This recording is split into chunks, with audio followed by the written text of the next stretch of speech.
Bismillahirrahmanirrahim. Assalamualaikum warahmatullahi wabarakatuh. Perkenalkan, nama saya Muhammad Fikra Yafiul Haki, biasa dipanggil Yafi, mahasiswa Ilmu Ekonomi Syariah angkatan 2019. Pada kesempatan kali ini, saya akan mempresentasikan mata kuliah Manajemen Syariah, review topik ke-8 dan topik ke-9. Topik ke-8 berjudul Manajemen Operasi dan Produksi, lalu topik 9 berjudul tentang marketing. Pertama kita akan membahas tentang topik 8, yaitu manajemen operasi dan produksi. Apa itu manajemen operasi dan produksi? Secara umum, yaitu mempunyai pengertian pemanfaatan sumber daya yang tersedia menjadi suatu produk, baik itu barang maupun jasa. Dapat kita singkat berupa transformasi input menjadi output. Nah, di sini ada input atau bahan baku dan menjadi output melalui suatu proses menjadi output atau produk, bisa berupa barang maupun jasa. Selanjutnya, apa yang membedakan operasi produksi konvensional dengan operasi produksi konsep syariah? Ada 2 poin yang membedakan. Yang pertama, dalam konsep syariah yaitu halal. Dalam input, proses, dan output itu harus sesuai dengan syariat. Lalu, poin yang kedua adalah thayyib. Tidak hanya halal, tapi juga thayyib atau baik atau bermanfaat. 2 poin tersebutlah yang membedakan antara manajemen operasi produksi konvensional dengan syariah. Selanjutnya kita akan membahas mengenai sistem produksi dan pengolah umpan balik atau feedback. Nah, jadi dalam satu kegiatan operasi produksi tidak cukup sampai hanya input lalu diproses menjadi output, tetapi harus ada perbaikan ke depannya. Bagaimana caranya agar kegiatan produksi makin baik ke depannya? Nah, di sini adalah pengolah umpan balik atau feedback. Jadi kita bisa lihat di gambar bauran masukan, mulai dari bauran masukan atau input diproses atau transformasi menjadi keluaran atau output, bisa berupa barang atau jasa tadi ya, keluaran atau produk. Nah, di sini digambarkan feedback ditangkap melalui alat sensor. Nah, di sini ada alat pembandingnya, lalu disimpan di memori standar, lalu akan diteruskan ke proses produksi melalui alat penerus informasi. Jadi tidak cukup sampai output, tapi juga harus ada feedback agar bisa menjadi lebih baik ke depannya. Nah, selanjutnya bagaimana cara kita tahu kegiatan operasi dan produksi itu bekerja dengan baik gitu? Ini bisa kita ukur melalui pengukuran kinerja. Ada 3 poin yang bisa kita ukur. Yang pertama dari produktivitas. Produktivitas ini dilihat dari sisi keluaran atau produk. Nah, jadi berapa unit produk atau output yang dipergunakan untuk untuk berapa produk yang dihasilkan dari 1 unit input. Nah, lalu kita bisa melihat dari poin kedua adalah dari poin efisiensi, atau dilihat dari sisi input proses, yaitu berapa unit input yang dipergunakan untuk menghasilkan 1 unit output. Jadi keterbalikan ya antara produktivitas dan efisien ini konsepnya. Lalu yang ketiga ada efektivitas, yaitu adalah hubungan antara tujuan atau target perusahaan dengan output yang direalisir atau terrealisasikan. Jadi kita bisa tahu sukses atau tidaknya kinerja produksi itu bisa dilihat jika kinerjanya produktif, efisien dan efektif, maka kinerja produksi itu bisa dibilang atau bisa dikatakan baik atau sukses. Selanjutnya kita akan membahas topik 9, yaitu tentang marketing.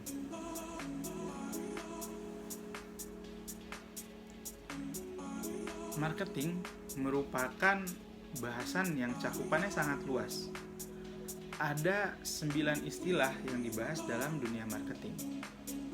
Ada opportunity, strategy, branding, concept, solution, advertising, innovate, customer, research. Nah, biasanya jika kita mendengar kata marketing, yang ada di benak kita adalah mungkin hanya advertising ataupun mungkin branding. Nah, tidak cukup sampai situ. Kita harus melihat apa saja opportunity yang yang menguntungkan tentunya untuk bisnis. Lalu kita juga perlu memikirkan bagaimana strateginya untuk mencapai bagaimana strategi dan konsepnya untuk mencapai solusi apa yang harus dilakukan atau dikerjakan agar bisa marketing atau bisa memasarkan produk kita. Dan tentunya tidak cukup sampai di situ, kita juga harus inovasi agar menjadi lebih baik ke depannya proses marketing yang dilakukan. Tentunya inovasi bisa dilakukan melalui research atau terus melakukan penelitian. Biasanya di perusahaan ada di bidang R&D, Research and Development. Nah, tentunya marketing atau pemasaran itu terfokus kepada customer atau market. Jadi kita juga harus terus mempelajari bagaimana customer atau pelanggan ini melakukan aktivitas pembelanjaan seperti itu. Nah, selanjutnya sebenarnya yang kita bahas marketing ini lebih ke marketing keuangan syariah. Jika membahas tentang marketing keuangan syariah, ada dua inti yang dibahas. Yang pertama tentang financing dan funding. Nah, financing dan funding ini pada garis besarnya melayani investor dan entrepreneur. Kita mulai dulu dari yang funding. Nah, funding ini tujuannya untuk melayani investor.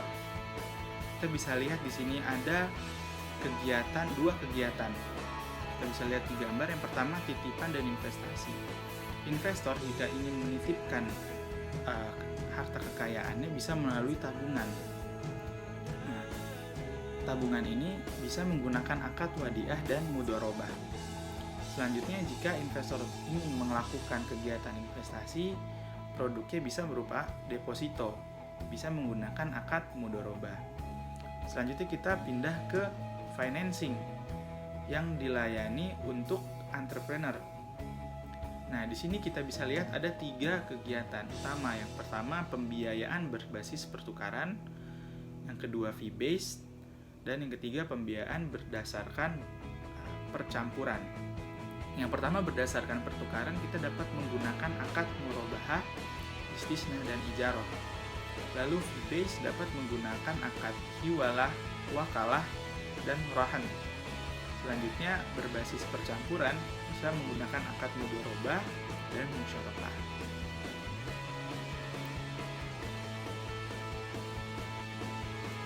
Kita membahas lebih dalam terkait financing dan funding. Yang pertama, kita akan bahas mengenai financing. Kita akan bahas alur yang dikerjakan oleh marketing financing dan kritikal apa saja yang menjadi fokus perhatian DPS atau Dewan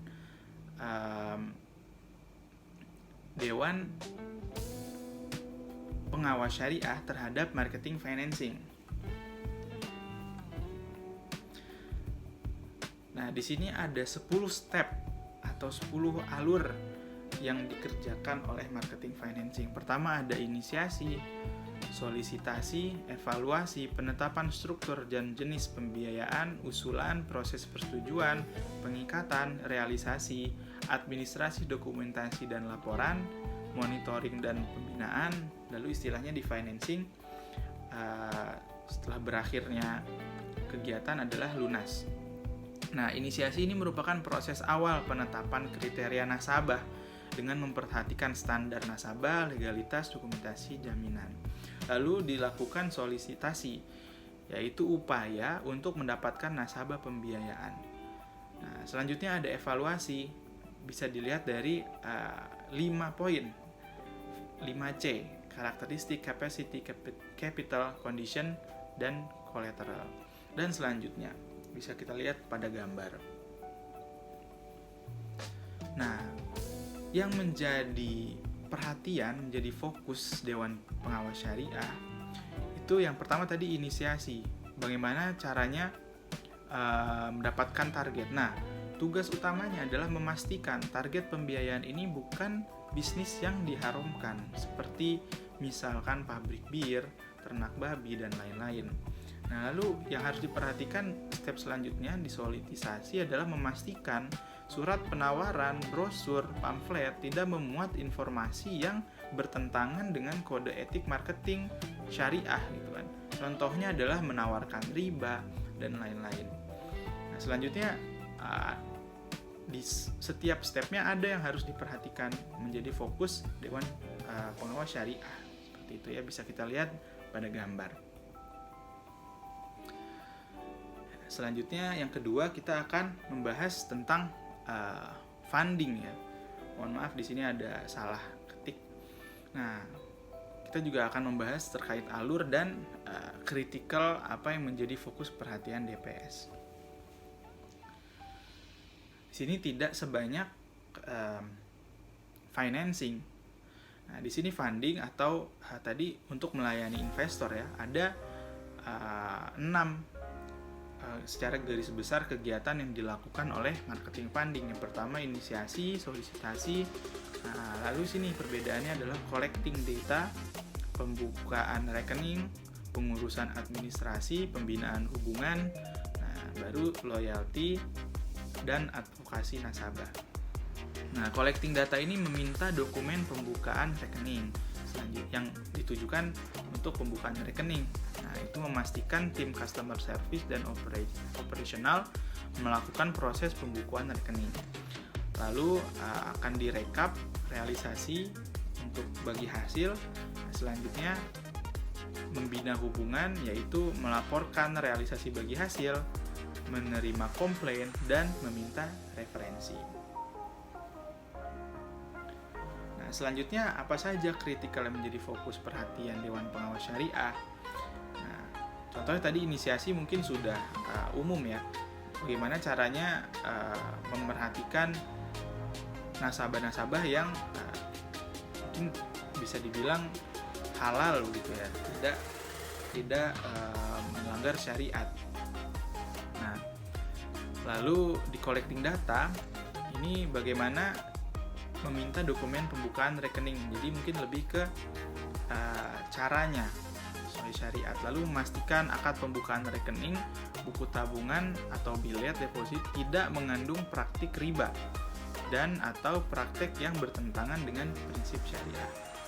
Lalu di poin pengurusan administrasi memastikan pembayaran bagi hasil atau bonus kepada nasabah sesuai dengan ketentuan. Nah, selanjutnya adalah sama konsepnya dengan yang sebelumnya. Ya. Cukup sekian presentasi saya terkait topik 8 manajemen operasi dan produksi, dan topik 9 marketing. Kurang lebihnya mohon maaf, wabillahi taufiq wal hidayah. Atas perhatiannya saya ucapkan terima kasih. Wassalamualaikum warahmatullahi wabarakatuh.